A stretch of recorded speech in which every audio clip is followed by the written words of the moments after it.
রোহিত, হ্যাঁ, আমার মনে হয় টাইম এসে গেছে কিসের? সানসেটের আগে মাঠ থেকে বেরোনোর। এখন তোকে আলাদা করে কি বলবো? আমি কোথাও যাচ্ছি না মাঠ ছেড়ে। আরে আমি তোমার কথা বলছি না, আমি নিজের কথা বলছি। আর মিউচুয়াল ফান্ডসের মাঠের। কেন, কি হয়েছে কি? কিছু হয়নি, খবরে পড়েছি মার্কেট কিভাবে ওপর নিচে যায়।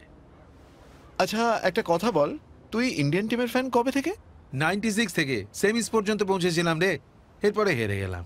তো ক্রিকেট দেখা বন্ধ করে দিয়েছিস? আরে না না, তা কি করে? Team India for ever bro. Exactly.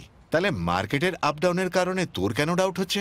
হুম। মনে রাখবি, ক্যারিয়ার, ইনভেস্টমেন্ট আর লাইফে ওপর নিচে হতে থাকে আর। তা ঠিক। ব্যাস ভাই, এটে থাকো, তবেই তো নিজের স্বপ্ন পূরণ করতে পারবে। একদম ঠিক। লাইফ আর মিউচুয়াল ফান্ডসে লং টার্ম ভাবা। একদম ঠিক। একদম ঠিক। মিউচুয়াল ফান্ডে বিনিয়োগ বাজারগত ঝুঁকি সাপেক্ষ। যোজনার সঙ্গে সম্বন্ধিত সকল দস্তাবেজ মনোযোগ সহকারে পড়ে নেবেন।